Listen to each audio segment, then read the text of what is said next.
2006 সাল। তখন তো বিভিন্নভাবেই আমি জ্যোতিকে দর্শন করতে পারতাম।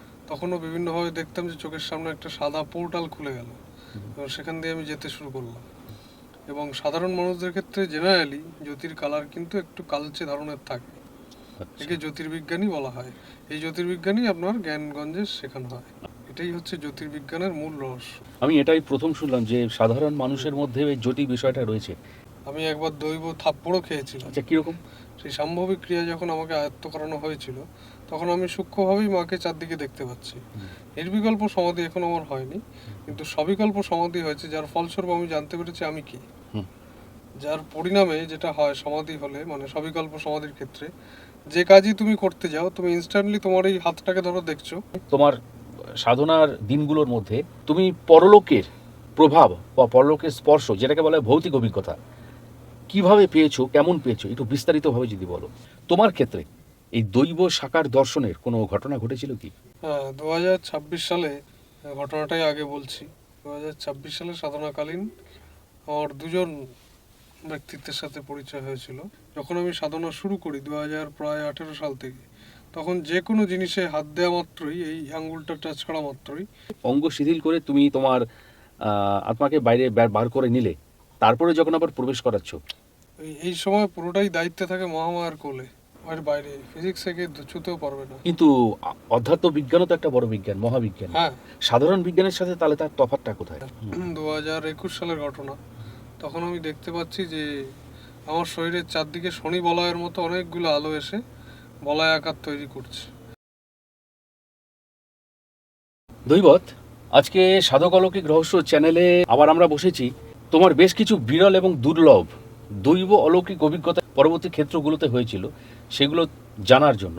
এর আগের 559 নম্বর এপিসোডে তোমার অসাধারণ বেশ কিছু দৈব অলৌকিক অভিজ্ঞতা দর্শকরা শুনেছেন, তুমি পরিবেশন করেছো, এবং আমি নিজেও ব্যক্তিগতভাবে সমৃদ্ধ হয়েছি। তুমি যে সাধনায় রয়েছো সেই সাধনা সম্পর্কিত আরও বেশ কিছু তথ্য জানবো। তার মধ্যে জ্যোতি দর্শন বলো, দৈববাণী বলো, দৈব সুবাস বলো, ইত্যাদি ইত্যাদি অনেক কিছু রয়েছে। তো এর সাথে সাথে দর্শক আপনাদের বলি, আপনারা 559 নম্বর এপিসোডে দৈবতের বেশ কিছু অসাধারণ অভিজ্ঞতা শুনেছেন। আজকে দৈবতকে আবার আমাদের মধ্যে পেয়েছি, তো দৈবতের কাছ থেকে আপনাদের মতো আমিও আরও বেশ কিছু বিষয় জানতে আগ্রহী। তোমার কাছ থেকে এটা আমি জানতে চাই প্রথমে, যে সাধনা পর্বে তোমার জ্যোতি দর্শন কিভাবে শুরু হয়েছিল? যখন আমি সাধনা প্রথম শুরু করি ছোটবেলায়, 2006 সাল, তখন তো বিভিন্নভাবেই আমি জ্যোতিকে দর্শন করতে পারতাম। মানে ধরুন, শুয়ে আছি, তখনও বিভিন্নভাবে দেখতাম যে চোখের সামনে একটা সাদা পোর্টাল খুলে গেল এবং সেখান দিয়ে আমি যেতে শুরু করলাম। তো তখন আমি বুঝতাম না যে এই ব্যাপারগুলো কেন হচ্ছে। পরে ধীরে ধীরে যখন সাধনা আরো বাড়তে থাকলো, তখন দেখতাম ওই সাদা আলোর মধ্যে যেন আমি শুয়ে রয়েছি আচ্ছা। এবং সেই শয্যাটা রয়েছে একটা সাদা আলোর সাপ। এবং সেইটাই পরবর্তীকালে আমার জীবনের একটা দর্শনে গিয়ে পৌঁছায়, যেটা আমি আগের পডকাস্টেও বলেছি। কিন্তু 2021 সাল 22 সাল যখন আমার দীক্ষার প্রায় 3-4 বছর পর, এনলাইটমেন্ট হয়ে যাওয়ার পর, তখন আমি বিভিন্নভাবে বাস্তবেও, মানে সূক্ষ্ম শরীরে যেমন জ্যোতি দর্শন করতে পারতাম, তেমনি বাস্তবেও আমি বিভিন্নভাবে, এই ধরুন বসে আছি আপনি আমি, এর মধ্যেই দেখলাম আপনার পেছন থেকে জ্যোতি বেরোতে শুরু করলো। তো এরকম প্রত্যেকটি মানুষেরই যে দিব্য জ্যোতি হয়, সেগুলো শুধু সাদা নয়, বিভিন্ন বর্ণের সেই জ্যোতি হতে পারে, সেগুলো আমি অবলোকন করতে পারি। আচ্ছা আচ্ছা, মানে সাধনা জনিত যে জ্যোতি, তার মধ্যে তো নিশ্চয় একটা স্নিগ্ধতা থাকে, হ্যাঁ, এবং জ্যোতি বলতে একটা আলোর ছটা। আলোর ছোট। এবার সাধারণ মানুষের মধ্যেও কি এই আহ, জ্যোতি নিঃসরণের একটা ব্যাপার রয়েছে? মানুষের মধ্যে জ্যোতির ব্যাপারটা রয়েছে, কারণ আমাদের এই মনুষ্য শরীরটা হচ্ছে একটা মেশিন। আচ্ছা শুধুমাত্র একটা মেশিন। এর আচ্ছা। দাঁত থেকে আরম্ভ করে পেট পর্যন্ত সমস্তটাই মেশিন চালু করার একটা উপাদান মাত্র। কিন্তু এর মধ্যে যে জ্যোতির্ময়ী রয়েছেন, তার কিন্তু শরীরটা সম্পূর্ণ দিব্য শরীর এবং সে সম্পূর্ণ আলোময়। এই কারণে প্রত্যেকটি মানুষের বিভিন্ন ফেজে গিয়ে তার এক এক রকম জ্যোতির পরিবর্তন হতে থাকে। আচ্ছা, ফেজ মানে? ফেজ মানে ধরুন সে ক্রোধে আছে, তখন তার আচ্ছা জ্যোতি লাল বর্ণ ধারণ করবে। আচ্ছা আচ্ছা। ধরুন সে একটু জলের নয় স্নিগ্ধ আছে, তখন একটু কমলা জ্যোতিতে পরিণত হবে। আরেকটু শীতল হবে, তখন নীল জ্যোতিতে পরিণত হবে। প্রচন্ড ক্রোধিত অবস্থায় আছে, তখন ওই লাল জ্যোতি পরিণত হবে হলুদ ছটায়, যেটা আমাদের সূর্যের রং। আচ্ছা আচ্ছা জ্যোতির যখন প্রেমের আভাস হবে শরীরের মধ্যে, তখন ওই জ্যোতি সবুজ আকার ধারণ করবে। আচ্ছা এবং সর্বশেষ যখন সে একদম সহস্রারে পৌঁছে যাবে, তখন সেই জ্যোতি কিন্তু সাদা জ্যোতিতে পরিণত হবে, যেটা আমরা দেখতে পাই মহাপুরুষদের মাথার পেছনে। সত্যি তো, সেক্ষেত্রে সাদা রং ছাড়া অন্য কিছু রং আমরা দেখতে পাই না। দেখতে পাই না, কারণ সমস্ত রং সেখানে মিলিত হয়ে গেছে। আচ্ছা, মৃত্যুর সময় জীবনে যখন শেষ প্রান্তে মানুষ যায়, তখন এই জ্যোতির বৈশিষ্ট্য কি হতে পারে? মৃত্যুর শেষ প্রান্তে গিয়ে জ্যোতির বিভিন্ন বৈশিষ্ট্য হতে পারে। ধরুন হুম। কেউ প্রচন্ড ক্রোধিত অবস্থায় মারা গেল, হুম হুম তার শরীর থেকে কিন্তু জ্যোতির একরকম কুণ্ডলী বেরোবে।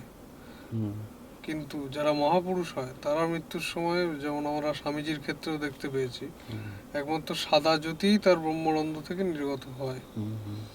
এবং সাধারণ মানুষদের ক্ষেত্রে জেনারেলি জ্যোতির কালার কিন্তু একটু কালচে ধরনের থাকে, কারণ আমাদের সাধারণ মানুষের মধ্যে অনেক বিকার এসে যায় জীবনের এই অনেকটা সময় ব্যয়িত করতে করতে, তাই তাদের বিভিন্ন জ্যোতি কালচে বর্ণ ধারণ করে। আচ্ছা একে জ্যোতির্বিজ্ঞানী বলা হয়। এই জ্যোতির্বিজ্ঞানী আপনার জ্ঞানগঞ্জে শেখানো হয়। আচ্ছা, এই জ্যোতির যেটাকে বলছে সহজ কথায় উৎপাদন বা প্রোডাকশন, হুম। এক্ষেত্রে শরীরের কি কোনো রকম কোনো টেকনোলজি রয়েছে, না কর্মফল এর সাথে রয়েছে? এর সাথে দুটো জিনিস রয়েছে, এক হচ্ছে কর্মফল, একটা হলো শারীরিক টেকনোলজি। ধরুন আপনার কর্মফল খুব খারাপ, হুম গত জন্মে ছিল, তাই এই জন্মে কি হবে, আপনার জ্যোতি অটোমেটিক কালচে বর্ণ ধারণ করবে। কিন্তু আপনি যদি এই জন্মে গুরু পেয়ে যান, সাধনা করেন আস্তে আস্তে, আসলে এই জ্যোতিটা তৈরি হয় বায়ু দ্বারা। আমাদের শরীরের মধ্যে যে বায়ুরূপী শরীর আছে, সেই শরীরটারই অ্যাকচুয়ালি জ্যোতি আছে। হুম হুম হুম। দিব্য শরীরেরও জ্যোতি আছে, কিন্তু মূল উৎপাদন হয় বায়ুরূপী শরীরে, আচ্ছা যাকে প্রাণময় শরীর বলে। এই বায়ু যত ঊর্ধ্বগতি প্রাপ্ত হবে, তত আপনার পূর্বজন্মের কর্মফলটা ক্ষয়িত হতে থাকবে। আচ্ছা আচ্ছা। এবং তখন ওই জ্যোতি পরিবর্তিত হতে হতে হতে হতে আস্তে আস্তে সাদা বর্ণ ধারণ করবে।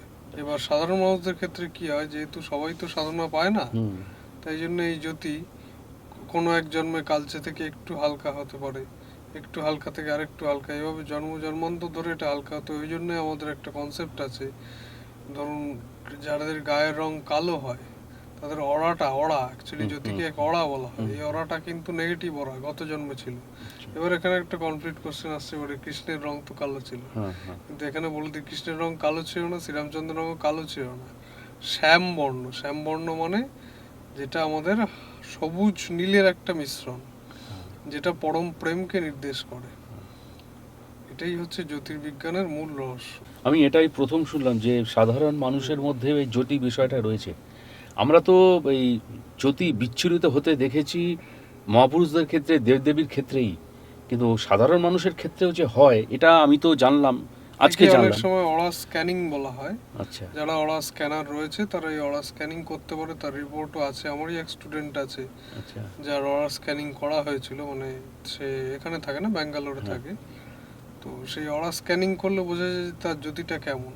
এবং আমি আরেকজনকেও চিনি না, মানে শুনেছি আর কি, যে সেই ব্যক্তি আর কি ছোটবেলা থেকেই, এই যে বললাম যে রাগ হলে একরকম জ্যোতি, সাদা হলে আরেক রকম, বা ঠান্ডা হলে আরেক রকম, তো এগুলো সে দেখতে পেত।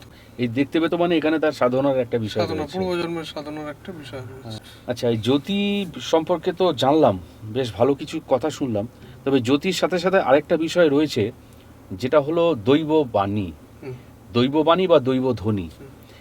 দৈববাণী বা দৈবধ্বনি তোমার ক্ষেত্রে কিভাবে শ্রুত হয়েছিল, বা তুমি কিভাবে এটা অনুভব করেছিলে?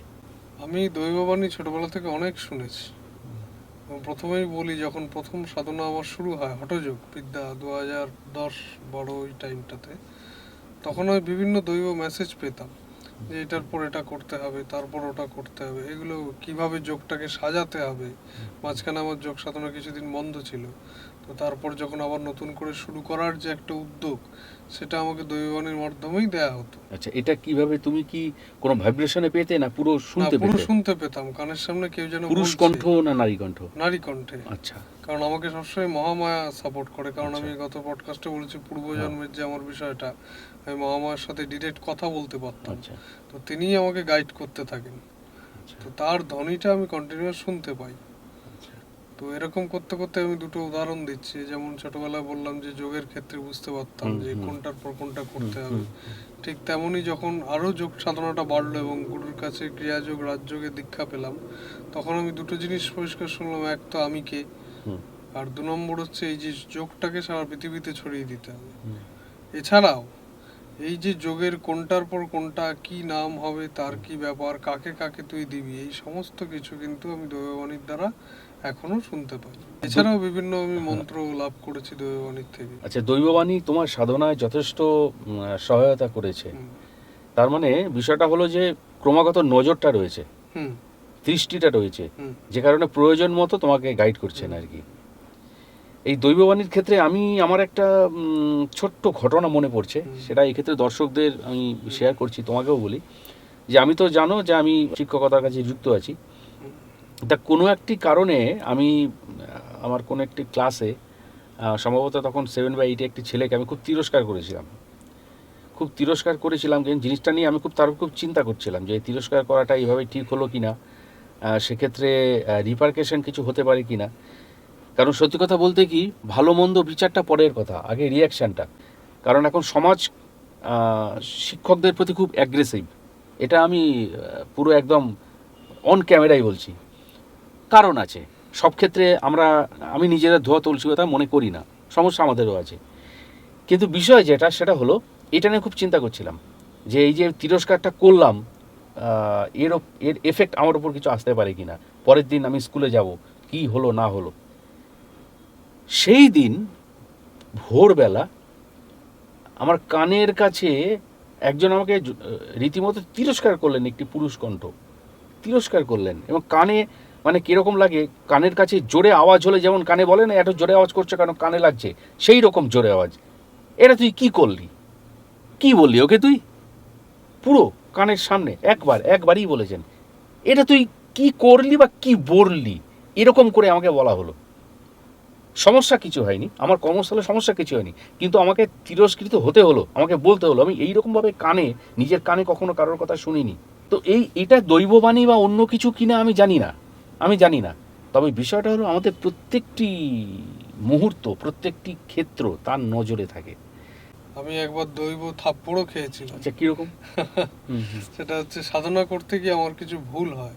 আচ্ছা। তখন প্রায় একবার নয়, প্রায় পরপর 3-4 দিন আচ্ছা। হঠাৎ দেখি শটানে গালে এক চড় আচ্ছা। সাধনার ঘরে, ছিটকে আমি মাটিতে পড়ে গেলাম।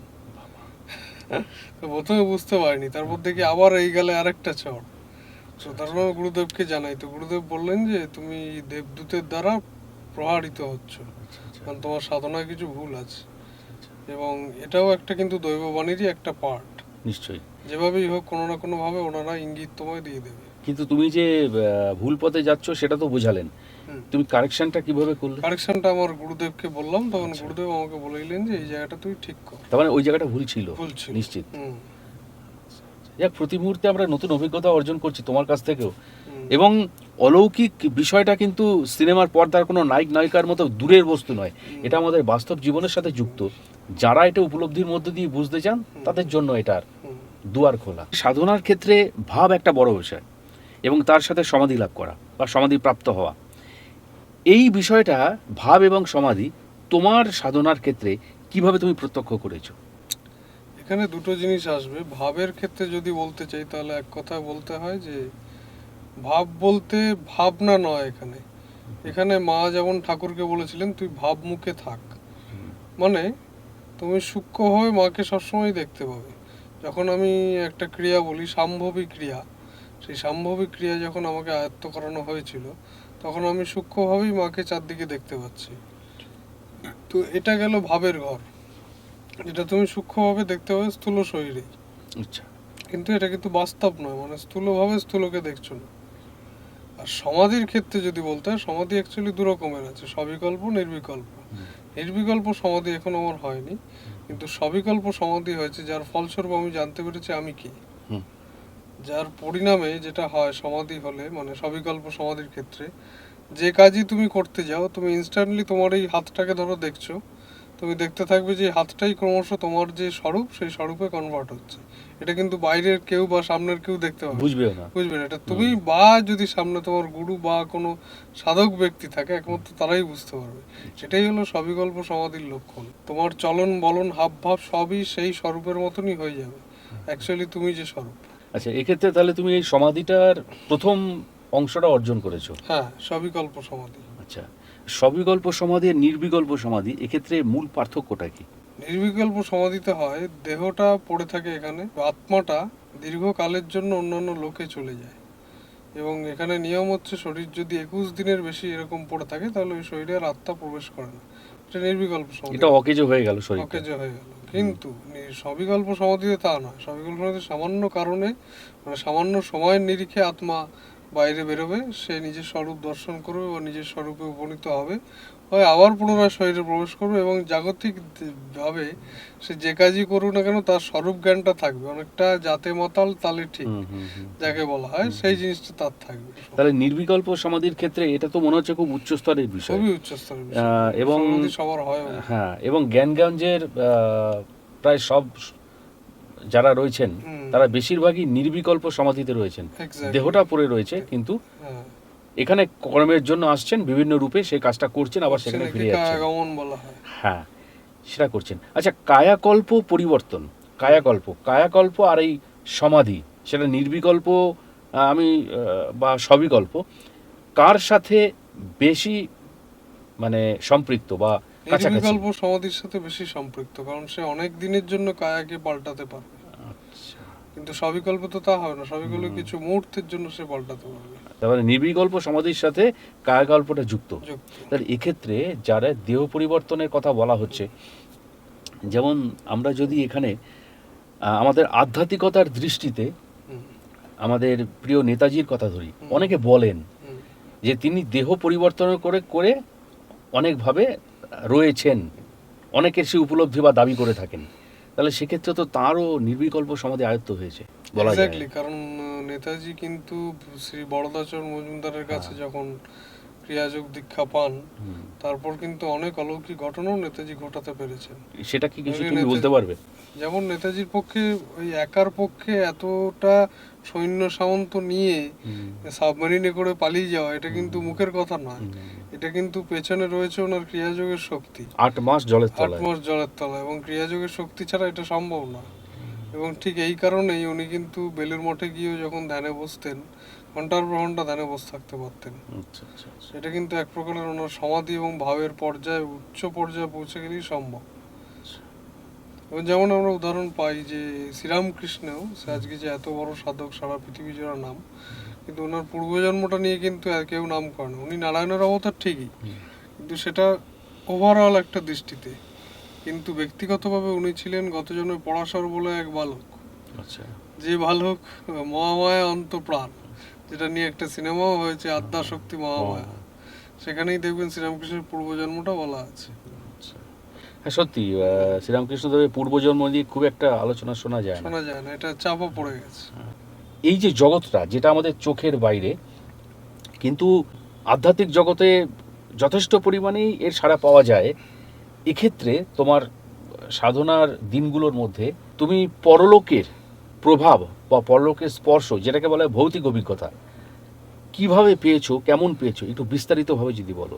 তখন আমার বয়স হবে 22 বছর, আমি সাধনায় বসেছি। এটা প্রথম আমার ভৌতিক অভিজ্ঞতা, যে সাধনায় বসার পর দেখলাম ঘরের জিনিসপত্রগুলো পড়তে শুরু করলো অটোমেটিক। আচ্ছা, তো তখন আমি ভয় পেয়ে গেলাম একটু, যে জিনিসগুলো কি হচ্ছে। আচ্ছা, এই যে তোমার জিনিসগুলো পড়তে শুরু করলো, যদিও এটা খুব স্থূল কথা যে কিভাবে কি পড়লো, কিন্তু দু চারটে কি তুমি উদাহরণ দিতে পারো? হ্যাঁ, যেমন বইয়ের র্যাকটা রাখা আছে এদিকে, যেখানে আমি বসে আছি এদিকেই ছিল বইয়ের র্যাক। তো সেখান থেকে খাতাগুলো হুড়মুড়িয়ে পড়ে গেল চেয়ারে। আচ্ছা, পড়ার কথা নয়? না, পড়ার কথা নয়, যেভাবে রাখা আছে, আর ঘরের মধ্যে কোনো হাওয়া যায় না, সেখানে এয়ার কন্ডিশনার রাখা আছে, তো সেভাবে পড়ার কথাই নয়। আর কোনো এলোমেলো ভাবেও রাখা নেই, যে ব্যালেন্স পাচ্ছে না, পড়ে গেল, সঙ্গে সঙ্গে পড়ে গেল। এটা এক নম্বর।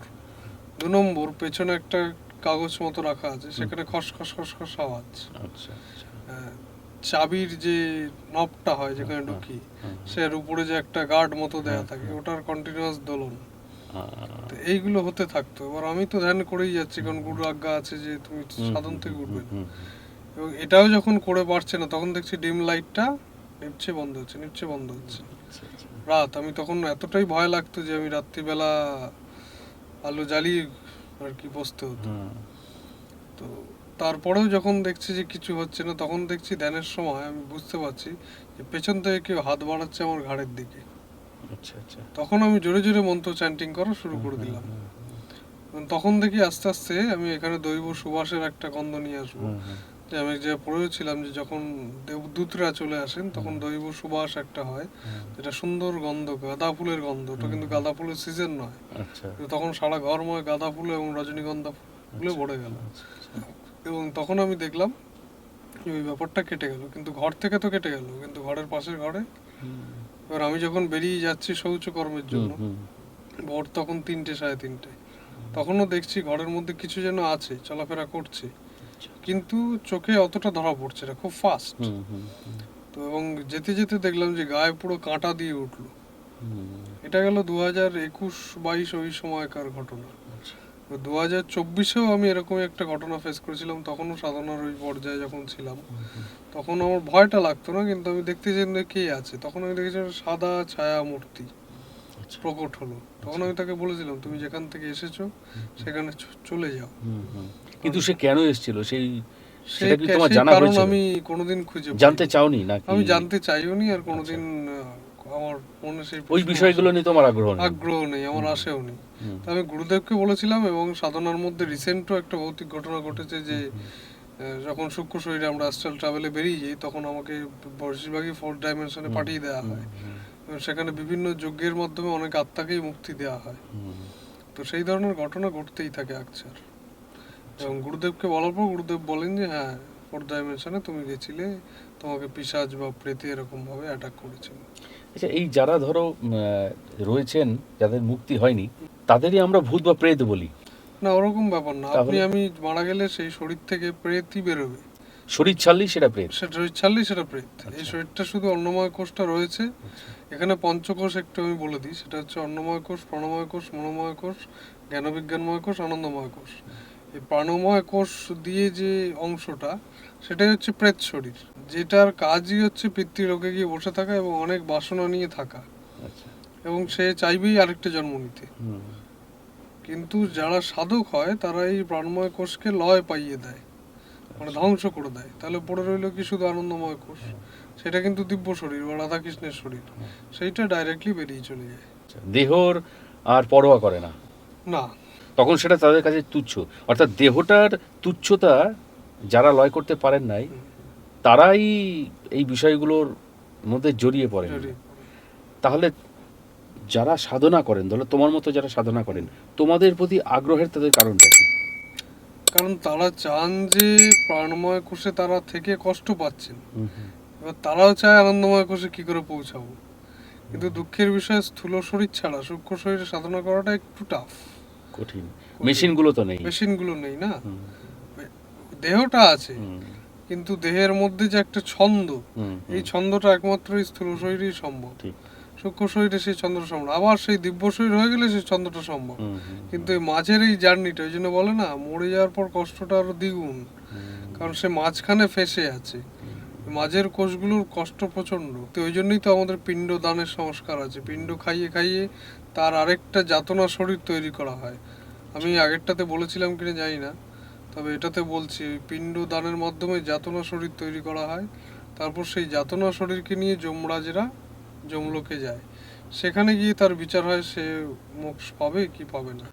আচ্ছা, তার মানে পিণ্ডদানের মাধ্যমে ওই যে তার যাতনা শরীর তৈরি হলো, সেটা হলো একটা সেতু তাকে নিয়ে যাওয়ার, এবং বিচারের সুবিধা হয়। বেশিরভাগ ক্ষেত্রে যেটা হয় দৈবত, যে সাধনাকালে আমাদের যে রূপ দর্শনগুলো হয়, সেক্ষেত্রে সেগুলো বেশিরভাগ ক্ষেত্রেই নিরাকার, এবং সেগুলোর আকার অনেক সময় বুঝতে পারা যায় না। অনেকে বলেন, এই দেখলাম কিছু ছায়ার মতন, দেখলাম কিছু ধোঁয়া, সাদা ধোঁয়ার মতন কিছু কুণ্ডলী, এই বিষয়গুলো তারা দেখেন। কিন্তু একজন সাধকের সাধন পথে তিনি যে রূপগুলো দেখেন, তার আকাঙ্ক্ষিত বিষয়ের, দেব হোক, দেবী হোক, কোনো লোক হোক, কোনো বিষয়বস্তু হোক, তোমার ক্ষেত্রে এই দৈব সাকার দর্শনের কোনো ঘটনা ঘটেছিল কি? হ্যাঁ, 2026 সালে, ঘটনাটাই আগে বলছি। 2026 সালে সাধনাকালীন আমার দুজন ব্যক্তিত্বের সাথে পরিচয় হয়েছিল। আচ্ছা। যে রাত্রিবেলা গভীর রাতে সাধনা করলেন, আমি দেখলাম যে একটা পোর্টাল খুলে গেল আমার সামনে, এবং সেখান দিয়ে আমি যেতে শুরু করলাম। পড়তে পড়তে এক জায়গায় পড়লাম, নিজের স্বরূপে পড়লাম, এবং তখন আমি দেখলাম যে আমার সামনে নতজানু হয়ে রয়েছেন শ্রীমান দত্তাত্রেয়, আচ্ছা। যিনি তিননাথ ঠাকুর যাকে বলা হয়। এবং তারও কিছুদিন আগে আমি দেখেছিলাম যে দুজন যোগিনী মাতা, তারাও একই রকমভাবে আমাকে প্রণাম করলেন। এবং 2022 সালে দেখেছিলাম যে শ্রী ব্রহ্মা এবং দেবী সরস্বতী, ওনারাও দুজনে এসেছিলেন। ছবির সাথে তাদের কিছু অমিল পেয়েছো না? আমরা যারা কল্পনায় বা ছবিতে দেখি পুরোটা সেরকমই। দত্তাত্রেয় এবং বাকি যাদের দেখেছি তাদের সাথে ছবির সাথে কিছুটা অমিল রয়েছে। কারণ অ্যাকচুয়ালি এটা অমিল বললেও ভুল করা হবে, কারণ দেবতাদের আমরা ছবি আঁকি সেইভাবেই যে সাধক যেভাবে তাকে দর্শন করেছে, ওই জন্য এটাকে ঠিক অমিল বলা যাবে না। তবে হ্যাঁ, আমার দর্শনে হয়তো আমার মতো, অন্য কেউ দেখলে তাকে তার মতো লাগবে। আমরা যে দেবদেবীদের রূপগুলো দেখি, এই রূপগুলো অবশ্যই সাধকদের সেই দৈব শাখার দর্শন যাতে বলতে হবে। এক্স্যাক্টলি, হ্যাঁ, যে প্রত্যেকটি সাধকই কোনো না কোনো সাধনা করার পর বিভিন্ন দেবতাদের দর্শন পেয়েছেন, তারপরেই তিনি বর্ণনা করেছেন। এইভাবেই তো এসেছে আমাদের বিভিন্ন মন্ত্র, যে মন্ত্রগুলোর মধ্যে দিয়ে আমরা বিভিন্ন দেবী বা দেবতা, যেমন দেবী তারা মন্ত্রে বলা হয় যে উগ্র, তারপরে ওনার লম্বোদর, ভীমাং, তো এগুলো সবই আসছে হচ্ছে আপনার দৈব দর্শনের ফলে। তাহলে দৈব দর্শনেই এই বিষয়গুলো আসছে। আমি তোমাকে বলি যে হিন্দু ধর্মে যেটা বলছে যে ঈশ্বর হলেন, ব্রহ্ম হলেন নিরাকার। তাহলে ঈশ্বর হলেন নিরাকার, অথচ সাধক দৈব সাকার রূপ দর্শন করছেন, এর মধ্যে কি কোনো স্ববিরোধিতা আছে? এর মধ্যে কোনো বিরোধিতা নেই, এর মধ্যে সুন্দর একটা টেকনোলজি আছে। কিরকম? সেটা হচ্ছে ঈশ্বর নিরাকার ঠিকই, ঈশ্বর মানে যিনি ঈশ্বরতিশ্বর, মানে যিনি ইক্ষণ করছেন, যিনি দেখছেন, তিনি তো নিরাকার, তাকে তো আমরা কেউ দেখতে পাচ্ছি না। কিন্তু তাকে কখন আমরা দেখতে পাবো? যখন তিনি ভগবান হবেন। মানে ভগ অর্থাৎ ভোগায়তন শরীর, বান অর্থাৎ শ্বাস, যে শরীরটার মধ্যে দিয়ে শ্বাস বায়ু প্রবাহিত হয়, সেইটা নিলে তখন যে সাকার রূপ সেটা আমরা দেখতে পাবো। এই কারণেই বলা হয় যে ঈশ্বরকে আমরা কেউই দেখতে পাই না, ঈশ্বর নিরাকার। ওই জন্য বিভিন্ন ধর্মে, আপনি ইহুদিদের ধর্মে যান, খ্রিস্ট ধর্মে যান, ইসলাম ধর্মে যান, সেখানে কিন্তু ঈশ্বর নিরাকার, কিন্তু ভগবান সাকার। এবার হিন্দু ধর্ম যেহেতু ভগবান ঈশ্বর দুটোকেই মানেন, তাই জন্য আমরা এখানে দুটোকেই নিয়ে চলি, কোনোটার বিরোধী নয়। আচ্ছা, তার মানে সাকার এবং নিরাকার দুটোই সত্য। দুটোই সত্য। এটা কি উপলব্ধি অনুসারে সত্য? তাহলে প্রকৃত রূপটা আমরা কোনটা ধরবো? প্রকৃত রূপ দেখতে গেলে আমাদের আগে দেহ থেকে বেরিয়ে যেতে হবে। আচ্ছা, অ্যাস্ট্রাল ট্রাভেলের মাধ্যমেই আমরা এটা জানতে পারবো। দেহে থাকাকালীন প্রকৃত রূপ আমরা জানতে পারবো না, অসম্ভব। সেটা ওই ছবি কিংবা মূর্তি দর্শন, বাস এইটুকু। সেইটুকুই। তাহলে তুমি তোমার এই দৈব সাকার রূপ দর্শনে তুমি দত্তাত্রেয়, দেবী সরস্বতীর পেয়েছিলে, লক্ষ্মীর পেয়েছিলে বললে। লক্ষ্মীর পেয়েছিলাম এবং যোগিনীদের পেয়েছিলাম। আচ্ছা, 64 যোগিনীর মধ্যে 2জন যোগিনী আমি পেয়েছিলাম। তাদের নাম বা পরিচয়? নাম বা পরিচয় আমি জানি না। তোমার সাথে তাদের কথোপকথন বা আলাপচারিতা কিছু হয়েছিল? তারা আমাকে মন্ত্র দীক্ষা দিয়েছেন, তারা আমাকে বিশেষ শক্তি প্রদান করেছেন, এইটুকুই। এই সাধন কালে তোমার শরীরের যে পরিবর্তন, মানে সাধক হিসাবে তোমার শরীরের যে পরিবর্তন, বিভিন্ন রকম পরিবর্তন তাদের ঘটে, এবং সেটা খুব কোনো ক্ষেত্রে খুব জটিল। সেটা হয়তো অনেক ক্ষেত্রে তিনি নিজেও বুঝতে পারেন না, কিন্তু ঘটে যায়। তোমার ক্ষেত্রে নিজের অনুভবের মধ্যে সেই পরিবর্তন কিছু নিশ্চয়ই ঘটেছিল। সেগুলো কোন ক্ষেত্রে কেমন করে ঘটেছিল, কেমন ভাবে তুমি বুঝেছিলে? শারীরিক পরিবর্তন বলতে যেটা হয়, এখানে দুটো জিনিস আসে। একটা হচ্ছে শরীরে কিছু স্ফুরণ, অঙ্গস্ফুরণ হতে পারে। দুটো বললে ভুল হবে, 3টে অঙ্গস্ফুরণ। দুটো হচ্ছে, আরেক ধরনের হচ্ছে কোনো বিদ্যুতের ঝলকানি। আরেক ধরনের হচ্ছে যে দেবতার তুমি আরাধনা করছো, শরীরটা সেই দেবতার মতো হয়ে যাবে। প্রথমটা দিয়ে আমি শুরু করি। অঙ্গস্ফুরণ বলতে ছোটবেলা থেকেই, যেহেতু আমার পূর্বজন্মের সাধনা আছে, আমার শরীরে কিন্তু বিভিন্নভাবে দৈব সত্তা এলে শরীর ঝাঁকুনি হতে থাকে, বিভিন্নভাবে শরীর ঝাঁকুনি হতে থাকে মেরুদণ্ডের মধ্যে দিয়ে। এটা গেল একটা দিক। 2 নম্বর দিক হচ্ছে, যখন আমি সাধনা শুরু করি 2018 সাল থেকে, তখন যে কোনো জিনিসে হাত দেওয়া মাত্রই, এই আঙ্গুলটা টাচ করা মাত্রই বিদ্যুৎ স্ফুলিঙ্গ দেখা দিত। এবং প্রথম ভাবতাম হয়তো নার্ভের সমস্যা, কিন্তু যখন সেটা লোহায় আমি টাচ করে দেখলাম, প্রায় একবার নয় 10-15 বার, সত্যি সত্যি নীল রঙের স্পার্ক হতে থাকলো। বাবা। এবং তখন আমি গুরুদেবকে জিজ্ঞেস করলাম এটা কি। তো গুরুদেব বললেন এটা হচ্ছে তোমার ভেতরে অগ্নিতত্ত্ব জাগতে শুরু করেছে, সে এবার ওই স্পার্কলিংটা দিচ্ছে। আচ্ছা আচ্ছা আচ্ছা। এবার 3 নম্বর হচ্ছে যে বিভিন্ন দেবতার স্বরূপ নিয়ে না, কারণ আমি আগেই বলেছি যে আমাদের দিব্য শরীর অসংখ্য দেবতার স্বরূপ নিতে পারে। তো আমি যখন বিষ্ণু স্বরূপে উপনীত হতাম তখন একরকম দিব্য শরীর হয়ে যেত, সেটা আমি এঁকে রাখতাম। যখন আমি গণেশ স্বরূপে উপনীত হতাম তখন গণেশের মতো হয়ে সেই যেত। স্কেচগুলো তোমার কাছে রয়েছে? স্কেচগুলো কিছু কিছু রয়েছে, কিছু আচ্ছা। কিছু নেই। আচ্ছা।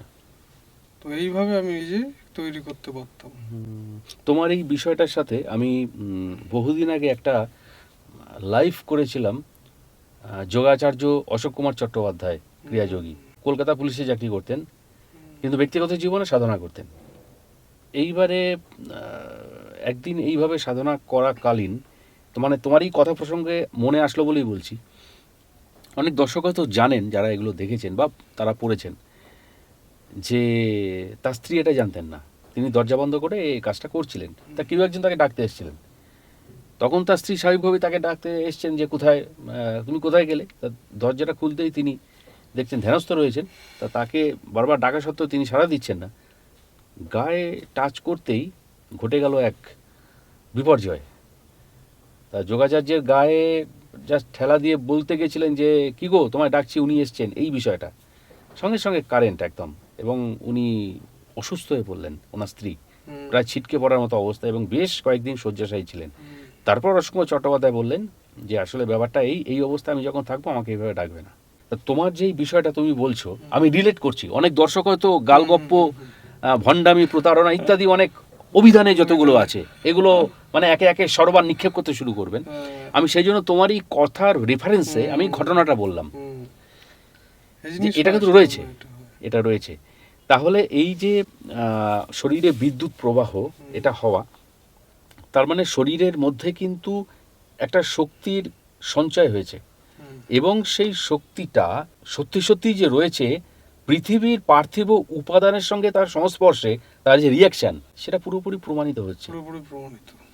আচ্ছা, এইখানে আমাদের নার্ভাস সিস্টেম বা স্নায়ুতন্ত্র সেটা কিভাবে সহায়তা এখানে করে? শরীরকে দিয়ে বিচার করলে হবেই না, আচ্ছা কারণ অন্নময় কোষের এখানে কোনো ভূমিকা নেই। আচ্ছা। এখানে ভূমিকা হচ্ছে প্রাণময় কোষ, কারণ প্রাণময় কোষ আছে বলেই অন্নময় কোষে যাবতীয় যা কিছু হচ্ছে। প্রাণটা বেরিয়ে যাওয়ার পর আমাদের নার্ভের যে ইম্পালস সেটা কিন্তু আর থাকে না। কেন থাকে না? নার্ভের ইম্পালসটা তাহলে কে তৈরি করে? সোডিয়াম পটাশিয়াম না। প্রাণময় শরীর মানে প্রাণময় শরীরের মধ্যে যে বিদ্যুৎ রয়েছে, কারণ প্রাণময় শরীর আবার 5 ভাগে বিভক্ত: মাটি, জল, বায়ু, অগ্নি, আকাশ আর বায়ু। হ্যাঁ, এই 5টা তত্ত্বে ভাগ রয়েছে। তো এই 5টা উপাদানই হচ্ছে একটা শক্তির প্রকাশ, অগ্নিরূপী শক্তি। এই অগ্নিরূপী শক্তির জন্যই আমাদের নার্ভ চলছে, হার্ট চলছে, সমস্ত কিছু চলছে। তো প্রাণময় কোষ যদি না থাকে তাহলে কখনোই কিন্তু এই জিনিসটা হবে না। তার মানে প্রাণময় কোষেই বিদ্যুতের তরঙ্গের উৎসটা, এবং মূল রয়েছে দিব্য শরীরে, দিব্য শরীরে, এটা নিজেই স্বয়ং বিদ্যুৎ। আচ্ছা, মানে আমাদের আত্মা। আত্মা। তুমি আসলে বিষয়টা খুব সুন্দরভাবে ব্যাখ্যা করছো, মিলিয়ে দিচ্ছ বলে হয়তো আমার বুঝতে সুবিধা হচ্ছে। সাধন কালে অনেক সময় শরীর ছেড়ে দেয়, অনেকে বলেন শরীর ছেড়ে দেয়।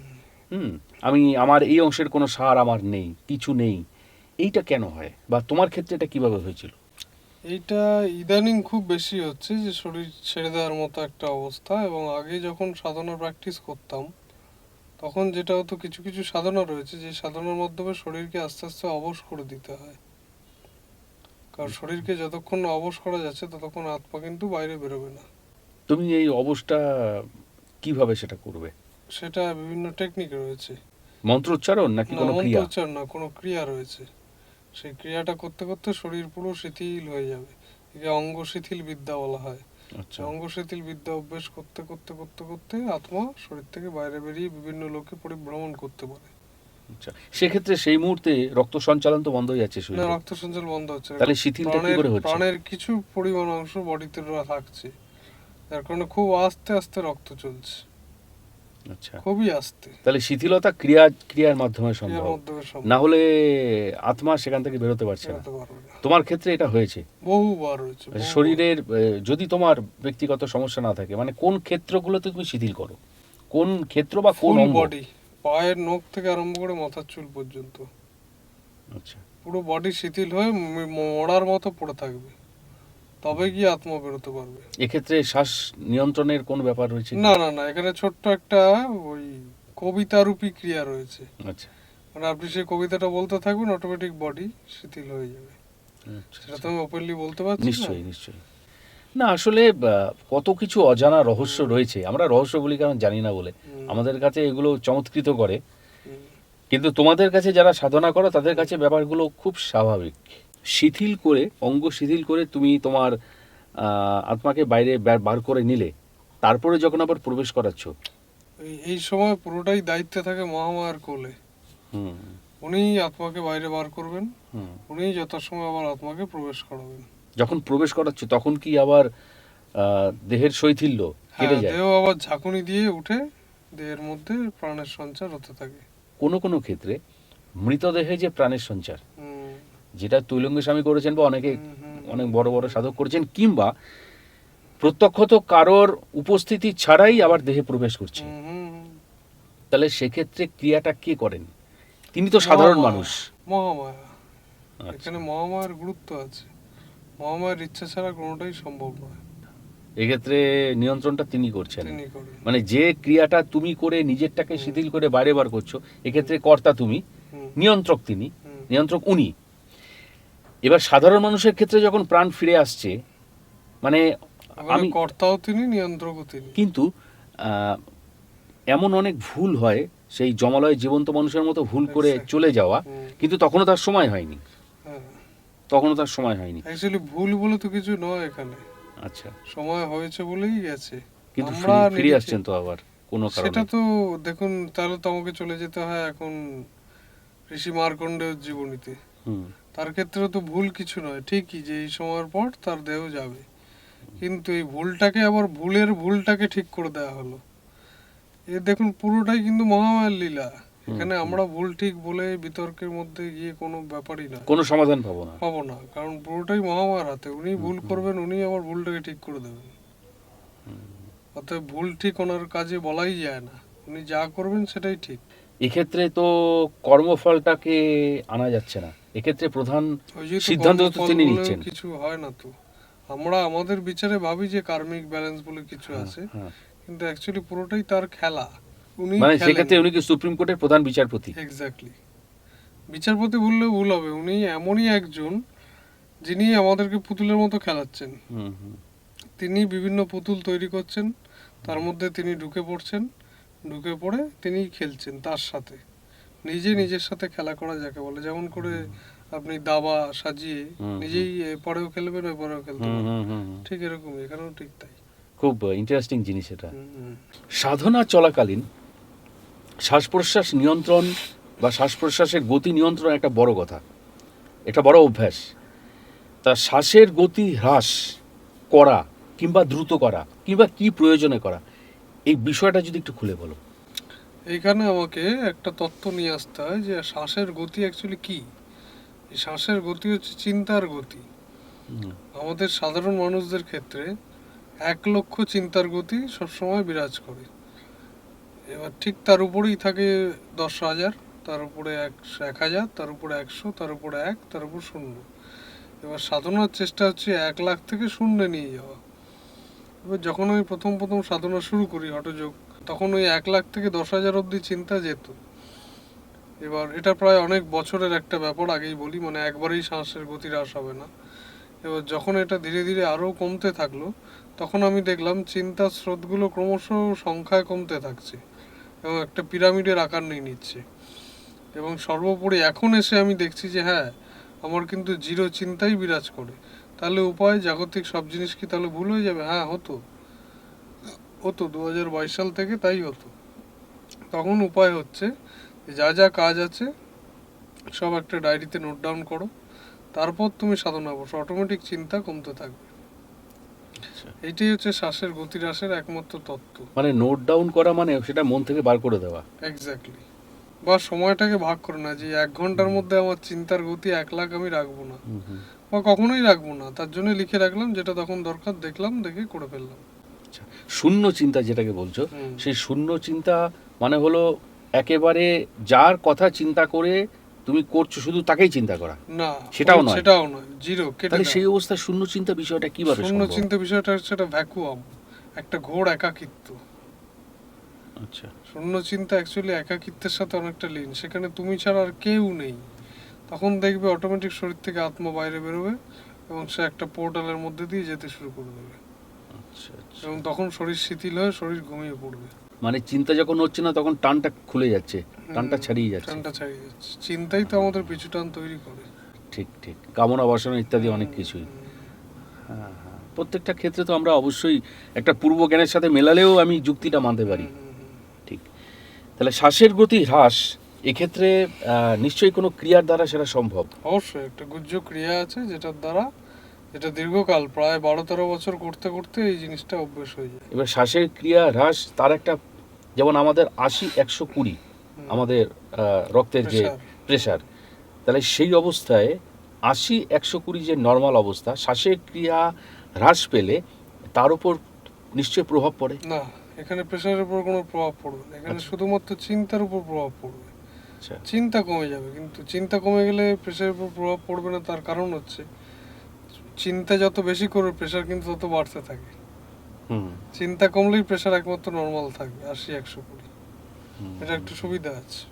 এর সাথে সাথে যখন আরেকটু উচ্চস্তরে তুমি এগিয়েছো বা সাধক এগোয়, তখন রোমাঞ্চ আর পুলক এইটা তখন নিত্যসঙ্গী হয়ে যায়। এই যে শ্বাসের গতি হ্রাস হতে শুরু করলো, হুম এরপরে যে জিরো চিন্তা হবে, হুম তখনই শরীরের ভেতর একটা রোমাঞ্চ বা পুলক হতে শুরু করে, যেটা বোঝা যায় আমাদের বুকের ভেতরে একটা আনন্দ ধ্বনি হতে থাকে ক্রমশ। সেটা একটা বিশেষ ক্রিয়া আছে, সেই ক্রিয়াটা করলে ওই ধ্বনিটা তুমি শুনতে পারো ভেতরে। সেই ধ্বনিটা একটা হুম হুম। এটাকে বলে সেই পুলক ধ্বনি বা আনন্দ ধ্বনি, আচ্ছা। এবং তখনই আমাদের আনন্দাশ্রু হতে শুরু করে। ওটা কি অজানিত কোনো কারণে, অজানিত কোনো কারণে, কোনো যার নির্দিষ্ট কারণে লক্ষ্য রেখে লক্ষণ নয়? রেখে নয়। ওই জন্য ওই ধ্বনিকে অনাহত ধ্বনি বলা হয়। আচ্ছা। উইদাউট কোনো আঘাত ওই ধ্বনি উৎপন্ন হয়। আমাদের যে কোনো ধ্বনি উৎপন্ন করতে গেলে কি একটা ঘর্ষণ দরকার। ঘর্ষণ দরকার, কিন্তু ওখানে কোনো ঘর্ষণের প্রয়োজন পড়ে না। এ সম্পূর্ণ এক আলাদা বিষয়, হুম, যেটা আমাদের পার্থিব বিজ্ঞান বা ফিজিক্স এর বাইরে। এর বাইরে ফিজিক্স একে ছুঁতেও পারবে না। কিন্তু অধ্যাত্ম বিজ্ঞানও তো একটা বড় বিজ্ঞান, মহাবিজ্ঞান। হ্যাঁ, সাধারণ বিজ্ঞানের সাথে তাহলে তার তফাৎটা কোথায়? সাধারণ বিজ্ঞান নির্ভর করে প্রত্যক্ষ প্রমাণের উপরে। ধরুন এই দুটো, এই তালি মারলাম, এতে আওয়াজ হলো কেন না, এই হাত ঘষা লাগলো তাই। কিন্তু আধ্যাত্মিক বিজ্ঞান বলছে না, ঘষা লাগলে হচ্ছে না, এটা হচ্ছে তার কারণ এর মধ্যে বায়ু সরে যাচ্ছে বলে। হুম, এর দুটোর মধ্যে যে বায়ুর গ্যাপ, যাকে হুম, অড়া বলা হয়, হুম, হুম, সেই অড়াটা আছে বলে শব্দটা হচ্ছে, হুম, ঊর্জার কারণে। কিন্তু আমরা কি বলবো, ঘষা হচ্ছে ঘর্ষণ শক্তির প্রভাবে শব্দ হচ্ছে না, এখানে আত্মিক ঊর্জা আছে বলে শব্দ হচ্ছে, আচ্ছা। মানে বিভিন্ন দেবতা আছেন বলে শব্দ হচ্ছে। এইটাকে বুঝতে হবে। এটা অধ্যাত্ম বিজ্ঞানের জবাব। হ্যাঁ, যেমন ইন্দ্রদেব আছে বলেন মেঘে মেঘে ঘষা লেগে বৃষ্টিটা হচ্ছে, ইন্দ্রদেব নেই মানে বৃষ্টি হবে না, মেঘে ঘষাও লাগবে না। তাহলে রোমাঞ্চ আর পুলক, তুমি রোমাঞ্চ তো করলে, রোমাঞ্চ থেকে এসে আনন্দধ্বনির সৃষ্টি না পুলক থেকে সৃষ্টি? না, রোমাঞ্চর থেকে আনন্দধ্বনির সৃষ্টি হবে এবং তার ফলে মনে পুলক জাগবে। মানে তখন তুমি বুঝতে শুরু করবে যে এই ধ্বনি কোথা থেকে আসছে, এবং এর মধ্যে একটা কৌতূহল থাকে নিশ্চয়ই। কৌতূহল থাকবে, এবং তুমি সমস্ত শব্দ, এই যে এসির যে শব্দটা হচ্ছে, এর মধ্যেও তুমি দেখতে পাবে ওঙ্কার ধ্বনি খুঁজে পাচ্ছ, যেটা আমি এখনো বসে বসে পাচ্ছি। মানে পুরো জগৎময় ওঙ্কার, ওঙ্কার। এটাও আমাকে আমার গুরুদেব শিখিয়েছিলেন। আচ্ছা আচ্ছা, তুমি সেটা অনুভব করো। অনুভব। আনন্দাশ্রুর ক্ষেত্রে যেটা বললে যে কোনো বিশেষ কারণ ছাড়াই একটা অদ্ভুত আনন্দ, সেটা অশ্রুতে পরিণত হওয়া, হ্যাঁ। এটার পেছনে কি মুগ্ধতা কাজ করে, সমর্পণ কাজ করে, নাকি সিদ্ধত্ব লাভের একটা পরিণতি কাজ করে? এর মধ্যে কাজ করে মিলনের আনন্দ। হুম, এই দুটো হাতকে এরকম করলে যে মিলন, হুম, ঠিক তেমনি আমরা প্রণাম করি। এটা হলো একে একে একাকার। হুম, নিজের সাথে নিজের যখন মিলন হয়ে যায়, রাধা এবং কৃষ্ণ দুজনেই তো এক, হুম, তারা মিলিত হয়ে গেলেন। এর ফলে দুজন দুজনকে আলিঙ্গন করার যে আনন্দ, সেটাই হলো আনন্দাশ্রু। এর মধ্যে কোনো সমর্পণ নেই। কিন্তু সেক্ষেত্রে তো দুজনকে দুজনের চাওয়ার একটা চাহিদা থাকে। হ্যাঁ, তার কারণেই তো প্রেম সাধনা, তবেই তো উঠে আসছে প্রেম সাধনার কথা, তবেই তো সে নিজেকে চিনতে পারবে। যেটা জীবাত্মা পরমাত্মার ক্ষেত্রেও হ্যাঁ লক্ষণীয়। হ্যাঁ হ্যাঁ। আনন্দাশ্রু তো সেক্ষেত্রে আমরা অবশ্যই দেখতে পাই। দর্শনজাত মানে সাধনা চলাকালীন দর্শনজাত অনেক কিছুই তোমার কাছ থেকে আমি জানলাম। আলোক দর্শন, এই আলোক দর্শন বা প্রথমে তুমি যেটা বললে জ্যোতি দর্শন, এই আলোক দর্শন জ্যোতি দর্শন দুটো কি আলাদা না একই? খানিকটা আলাদা। সেটা হচ্ছে আলোক দর্শন হচ্ছে যে কোনো মুহূর্তে আমি আলোক দর্শন করতে পারি, কিন্তু জ্যোতি মানে সেই ব্রহ্মজ্যোতি, যে জ্যোতির কোনো নির্দিষ্ট স্পেসিফিক সাইজ নেই, আচ্ছা। কোনো আকার নেই, একটা হোয়াইট একটা স্পেস, সেইটাকে দর্শন করা হচ্ছে ব্রহ্মজ্যোতি দর্শন। আলো দর্শন মানে এই যেমন আলো দেখছি, এইটাকে যদি ছোট ছোট করে জোনাকি, সেই পোকাটার যে আলো, সেটা হলো আলোক দর্শন। সেটাও হয়েছে আমার সাধনা। কিরকম একটু যদি বলো। যে সাধনা করাকালীন চোখটা খোলা মাত্রই দেখছি চারদিকে জোনাকির মতো আলো। আবার চোখ বন্ধ অবস্থাতেও দেখতে পাচ্ছি যে যখন আমি অ্যাস্ট্রাল ট্রাভেল করছি, তখন বিভিন্ন দিক থেকে আলোগুলো এসে আমার মধ্যে বিলীন হয়ে যাচ্ছে। 2025 সালের ঘটনা, এই আগস্ট মাসেই, 1 বছর আগে। তো এই ঘটনাগুলো আমি দেখতে পেতাম যে যখন হতো, এর সাথে ব্রহ্মজ্যোতি অনেকটাই তফাৎ। ব্রহ্মজ্যোতির মধ্যে একটা সলিডিটি কাজ করে, সলিডিটি। এবং এই যে আলোটা দেখা যাচ্ছে, এটা হচ্ছে ব্রহ্মজ্যোতি, যার কোনো স্পেসিফিক কিছু ইয়ে নেই, আকার নেই। কিন্তু আলোক দর্শন হচ্ছে যার আকার আছে। আচ্ছা। সেটা বিভিন্ন আকার নিতে পারে, বিভিন্ন দেবতার আকার নিতে পারে, বিভিন্ন দেবীর আকার নিতে পারে, বিভিন্ন বিন্দুর আকার নিতে পারে। এই আকারটা নেওয়া এক্ষেত্রে পরমাত্মার নিয়ন্ত্রণ বেশি না সাধকের? না, কোন এখানে আকার নেবে, পুরোটাই কিভাবে নেবে? পরমাত্মার নিয়ন্ত্রণ। সাধক শুধু একটা মিডিয়াম মাত্র। কিন্তু তার তো একটা চাওয়া থাকতে পারে না, যদি এখানে বলা হচ্ছে যদি সাধকের এখানে কোনো চাহিদার জন্ম হয়, সে কিন্তু অধঃপতিত হবে। সেই অর্থে চাওয়া উচিত নয় উচিত নয়। যে আমি এই আলোটা এইভাবে দেখতে চাই। হুম। তাকে সেটা পরমাত্মা দেখাবেন তার বিবেচনা অনুসারে। এবার আলোক বলয়, রিং, লাইট রিং, এইটা তোমার কেমন ঘটেছে সাধনা যখন চলাকালীন? আমি সাধনা করতাম, 2021 সালের ঘটনা, তখন আমি দেখতে পাচ্ছি যে আমার শরীরের চারদিকে শনি বলয়ের মতো অনেকগুলো আলো এসে বলয় আকার তৈরি করছে। তখন আমি প্রথমে বুঝতে পারিনি, কিন্তু গুরুদেবকে জিজ্ঞেস করার পর উনি বললেন যে এটাগুলো হচ্ছে তোমার প্রোটেকশন লাইট, যারা তোমার এই বডিটাকে রক্ষা করবেন, এবং তার জন্য বিভিন্ন দেহবন্ধন মন্ত্র রয়েছে। সেই মন্ত্রগুলো জপ করলে ওই আলোর বলয় শরীরের তার দিকে তৈরি হতে থাকে। তবে আলোক বলয়টা হলো একটা প্রোটেকশন রিং বলা যায়। সেটা সৃষ্টি হচ্ছে, কে সৃষ্টি করছেন? মন্ত্র শক্তির দ্বারা। মন্ত্র এবং ক্রিয়া শক্তির দ্বারা পরমাত্মা এই আলোর বলয় সাধকের চারদিকে সৃষ্টি করে তার সুরক্ষার জন্য। সাধক বলে না, বিভিন্ন দেবতারও থাকে। আচ্ছা। হ্যাঁ, এটা তো আমরা শুনেছি বিভিন্ন ক্ষেত্রে, বিভিন্ন জায়গায় শুনেছি। তোমার চক্ষু দর্শন কখন হয়েছে সাধনকালে? হ্যাঁ, সাধনকালে 2018 সাল, তখন প্রথম সাধনা করছি। হঠাৎ করে দেখছি যে সমস্ত কিছুই একটা চোখের আকার নিয়ে নিচ্ছে। ধরুন এই দরজাটা দেখলাম, এই দরজাটাও একটু পরে চোখের মণির আকার নিয়ে নিল। বা আপনাকে দেখছি, আপনার চোখটাও বড় হতে হতে একটা চোখে কনভার্ট হয়ে গেল। তো এইটা তখনই সম্ভব যখন আপনার আজ্ঞাচক্র উন্মোচিত হয়ে যাবে। অ্যাকচুয়ালি এগুলো সব আজ্ঞাচক্রেরই দর্শনের ফল। কিন্তু এটা চোখেরই আকার নেয় কেন? কারণ চোখের আকারটা অনেকটা দ্বিদল পদ্মের মতো। পদ্মর সমস্ত পাপড়িগুলো খুলে দিয়ে অন্তত দুটো পাপড়ি রাখলে যে অবস্থাটা হবে, সেটাই হচ্ছে অ্যাকচুয়ালি চোখ আমাদের। এই জন্য আমাদের চোখকে পদ্মপলাশ লোচন বলা হয়। তাহলে কেউ যদি এই চোখ দর্শন করেন, তাহলে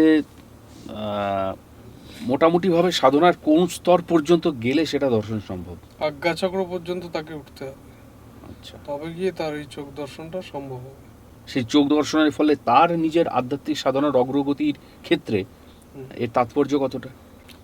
এর তাৎপর্য হচ্ছে তার মন পুরো কেন্দ্রীভূত হয়ে যাবে। এটাই হচ্ছে জিরো চিন্তার একটা লক্ষণ। ঠিক। চোখ দর্শন হচ্ছে মানে সে বুঝতে পারবে যে তার চিন্তা আস্তে আস্তে জিরোর দিকে যাচ্ছে। মানে তার উপযোগিতা হলো এইটাই। শব্দ, সমস্ত রকম শব্দ, আমাদের চারিপাশে তো বিভিন্ন রকম শব্দ সৃষ্টি হচ্ছে প্রতি মুহূর্তে। আবার এমন অনেক শব্দ আছে যেগুলো আমাদের কম্পমাঙ্কের হিসাবে আসছে না বলে শুনতে পাচ্ছি না, কিন্তু স্পন্দিত হচ্ছে। সব শব্দই ওমকার। ওমকারটা আধ্যাত্মিক জগতে এত তাৎপর্যপূর্ণ কেন? এবং আধ্যাত্মিক জগতে ওমকার জনিত শব্দের পাশাপাশি অন্য কোনো ধরনের শব্দ কি রয়েছে? না, সমস্ত শব্দই অ্যাকচুয়ালি ওমকার। ওমকার থেকে সৃষ্টি। এটা মূল কেন? মূল কি কারণে ওমকার ধ্বনিটা মূল কেন? ওমকার ধ্বনিটা মূল কারণ এই কারণে, আপনি ওমকার যে ছবিটা, সেটাও দেখবেন দ্বিদল পদ্মের মতো, আমাদের আজ্ঞাচক্র। ওই কারণেই ওং শব্দটাই হচ্ছে এই আজ্ঞাচক্রের বীজ। সেইটাই হচ্ছে মূল। যেটা বিকারগ্রস্ত হয় বিভিন্ন শব্দ এবং বিভিন্ন বর্ণে চেঞ্জ হতে থাকে। ও, তাহলে যে কোনো শব্দ বা বর্ণের মূল হলো ওমকার, ওঙ্কার সেটা বিকৃত হয়ে বিভিন্ন রকম। বিভিন্ন রকম শব্দে পরিবর্তিত এবার হয়। বিকৃত কথাটা কি বলা উচিত নাকি আমাদের ডেভিয়েশন যাকে বলা হয়। হ্যাঁ, বিবর্তন? বিবর্তন। ওঙ্কার থেকেই অ আ ক খ উ অ সব তৈরি হয়েছে। অন্তত বাংলায় তো দেখা যায় গোলাকার শব্দের আকারের সংখ্যা বেশ চোখে পড়ার মতো। হুম, হ্যাঁ, কৌণিক শব্দের চাইতে হুম, গোলাকার শব্দের হুম, পরিমাণটা বেশি বলে আমার বেশি। মনে হয়। হুম, যাই হোক, তোমার কাছ থেকে বেশ কিছু দৈব রহস্য, তোমার জীবনে অলৌকিকতার সাথে সাথে সাধনার সাথে সাথে সেগুলো তোমার উপলব্ধ হয়েছে, সেগুলো জানলাম। আশা করি তোমার এক্ষেত্রে আরও পরবর্তীকালে আরও অভিজ্ঞতা নতুন ধরনের, যেগুলো আগের এপিসোডগুলোতে হয়নি, সেই ধরনের আরও কথা শুনতে পাবো। তোমাকে দর্শকদের তরফ থেকে এবং সাধক অলৌকিক রহস্য ইউটিউব চ্যানেলের পক্ষ থেকে অজস্র ধন্যবাদ জানাই, কৃতজ্ঞতা জানাই। তুমি ভালো থাকো, সুস্থ থাকো, এই আশা করি।